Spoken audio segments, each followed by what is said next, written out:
اجمل صاحب، آپ کا جو بیٹا ہے محمد احمد، جی سر، تو اس کے بارے میں یعنی ہم آپ سے پوچھیں گے اور دیکھیں گے کہ اس بچے کا جو ہے پہلے کیا مسئلہ تھا، کس پوزیشن میں تھا اور کب اس کا علاج شروع ہوا، ہمارے پاس آپ کیسے آئے اور کیسے علاج چلتا رہا، اور جو ہے یہ تمام علاج جو ہے وہ کن کن لوگوں نے یا کون سی ٹیم نے کیا۔ تو آپ جمال صاحب یہ بتائیں، اجمل صاحب یہ بتائیں کہ یہ بچہ جو ہے کب سے بیمار تھا، سیریبرل پالسی سے افیکٹڈ تھا، شارٹ پیدائش کے بعد کیا ہوا، کیا کیسے چلا؟ تھینک یو سر کہ مجھے بولنے کا ٹائم دیا اور میں اپنے بچے کے بارے میں کچھ بتا سکوں۔ ایکچولی محمد احمد میرا بیٹا ہے اور اب بھی اس کی ایج تقریباً 9 ایئرس کا ہو گیا ہے فیبروری میں۔ تو یہ سی پی پیشنٹ تھا پری میچور 34 ویکس کا۔ تو اس کے بعد اس کو 7 مہینے کا جب ہوا تو اس کو فٹس وغیرہ پڑ گئے تھے، اس کا سی پی ڈائگنوز ہوا، پھر اس کے بعد اس کو فٹس پڑتے تھے اور لیفٹ سائڈ سے اس کو تھوڑا سا کافی ایشو تھا، رائٹ سائڈ پہ اس کا ہینڈ ایک کام کر رہا تھا۔ پھر ہم نے اس کی جو ہے نا ٹریٹمنٹ سٹارٹ کر دی شفا انٹرنیشنل سے، اس کے بعد نوشہرہ جو ہمارا لوکل ایریا ہے وہاں پہ بھی، پشاور سے بھی کافی ہم نے ٹریٹمنٹ کرائی۔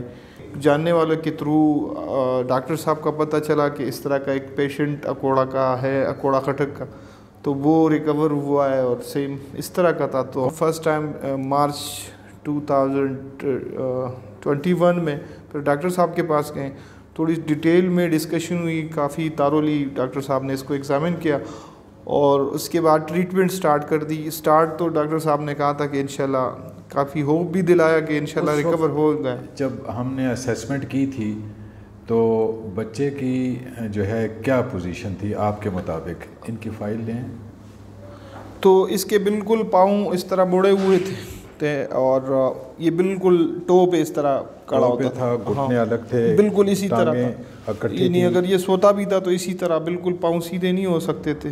اچھا، ہاتھ میں بھی مسئلہ تھا اور فزیکلی بھی اس میں وہ نہیں تھی ایکٹیویٹیز کی، یا جو ایکٹیونیس ہوتی ہے نارمل بندے کی اس طرح پیشنٹ تھا لیکن نہیں تھی۔ تو ڈاکٹر صاحب نے تینوں چیزوں پہ کام کیا کہ یہ فزیکلی ایکٹیو بھی ہو اور ساتھ ساتھ اس کی جو ڈسیبلٹیز کے جو پارٹس ہیں اس کو بھی ریکور کیا جا سکے۔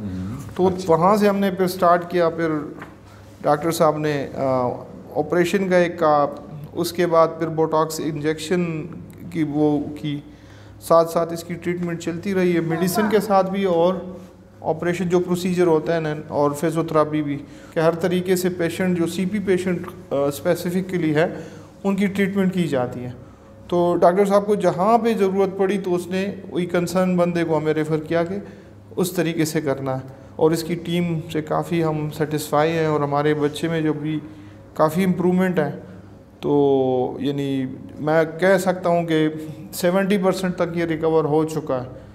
اب بھی اس کا جو پاؤں کے جو مسائل تھے اور کافی ٹیڑھا پن، وہ ساری چیزیں بھی ریکور ہو گئی ہیں۔ ٹانگیں بھی کھل گئی ہیں؟ ابھی ٹانگیں بھی کھل گئی، کھول سکتا تھا اس طرح؟ نہیں، اس طرح نہیں ہو سکتا تھا، گھٹنے بھی سیدھے نہیں ہوتے تھے، ابھی بالکل یہ سیدھے ہو گئے ہیں۔ ہاں۔ اچھا، میڈیکل پوائنٹ آف ویو سے جب میں نے اس کو 4 مارچ 2021 کو دیکھا تو اس کی اسیسمنٹ جب میں نے کی تو بیسیکلی اس کا کراؤچ گیٹ تھا اور جو ہے الٹا بازو جو تھا وہ بھی اسپاسٹک تھا، اور اس کے جو ہے ایلبو فلیکس تھی اور پرونیٹڈ تھی اور تھم ان پام تھا اور جو ہے ریسٹ فلیکس تھی۔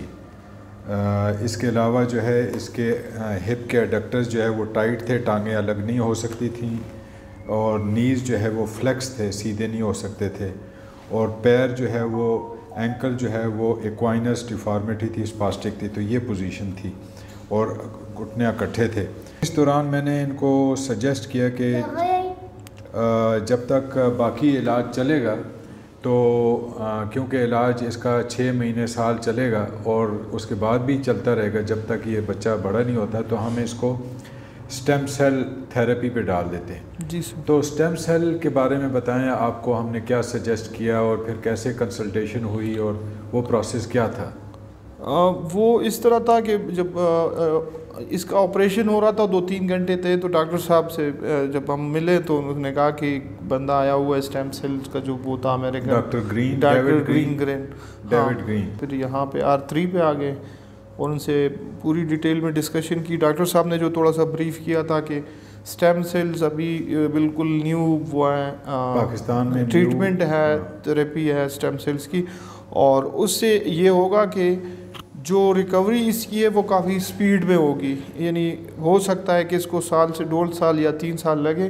اس سے یہ ہوگا کہ اس کی مینٹل ایکٹیویٹی اور جو ڈیمیج سیلز ہیں اس کی ریکوری سپیڈ سے ہو جائے گی. اور ساتھ ساتھ ہماری جو پروسیجر ڈاکٹر صاحب کے مشورے کے مطابق ہم اس پہ چلتے رہے، یعنی اسٹیم سیل پر کرایا، اور اس کے بعد بھی ٹریٹمنٹ جاری رہی. بیسیکلی اسٹیم سیل سے آپ نے، جب ہماری ٹریٹمنٹ تو چل رہی تھی، جی بالکل، تو اس کے بعد ہفتہ 2 ہفتے کے دوران اسٹیم سیل تھراپی کے بعد آپ نے کیا میجر ڈفرینس دیکھا اس کی جنرل ہیلتھ میں، مینٹل ایکٹیویٹی میں، فزیکل ایکٹیویٹی میں، بھوک لگنے میں، ایموشنز میں؟ کافی حد تک وہ بڑھ گئی تھی، اور پھر یہ خود سے یعنی کوشش کرتا تھا کہ میں چلوں پھروں یا دوسرے بچوں کے ساتھ اس طرح کا وہ کروں. یعنی اس کی وہ جو فیلنگ تھی وہ بڑھ گئی. پہلے یہ بالکل سائڈ پہ ہوتا تھا کہ یار بس میں آرام کر رہا ہوں اس طرح، اب بھی یہ کافی اس کے بعد اس کی وہ فیلنگ ایکٹیویٹی کافی اس پہ. ہم نے اپائنٹمنٹ لی، یہاں پہ R3 پہ آ گئے. تو اسٹیم سیل تھراپی جو ہے وہ بھی ہوئی، اور اس دوران ہم نے پھر آپ کو ہاتھ کا آپریشن کر لیا تھا، ہپ جوائنٹ کے جو نیز کا وہ کر دیا تھا. لیکن شکر ہے اللہ تعالیٰ کا کہ ایک کمبینیشن آف وہ ہے نا ٹریٹمنٹ کے، اس سے ریکوری ہو جاتی ہے. یعنی پاکستان میں یا اس طرح کے پیشنٹ کے لیے صرف ایک ٹریٹمنٹ ایک جگہ پہ ہوتی ہے، کوئی فزیوتھراپی کر رہا ہوتا ہے، کوئی آپریشن کر رہا ہوتا ہے. تو جو بالکل پیکج جو ہوتا ہے اس طرح کے پیشنٹ کو ریکوری کے لیے، وہ ہمیں ڈاکٹر خاقان صاحب کے ساتھ مل گیا. اور آپ یہ کہہ رہے ہیں کہ یہاں ایک سیلنگ کے اندر بالکل ساری ٹریٹمنٹ آپ کو مطلب نارمل بالکل نارمل لگ رہا ہے جی. بالکل دیکھیں ٹانگ پہ ٹانگ رکھ کے بیٹھا ہوا ہے جی، اور جو ہے خوش ہے، اور جو ہے نا ہیلدی بچہ لگ رہا ہے. تو یہ ہماری اچیومنٹ ہے، اور یہی ہماری خوشی ہے، اور اسی سے جو ہے ہم جو ہے نا مطلب یہ کہ آگے اور بچوں کا جو ہے نا اس طرح موٹیویٹڈ ہیں تاکہ اور بچے بھی ٹھیک ہوتے رہیں سیریبرل پالسی کے. Thank you very much. Thank you sir. Thank you very much.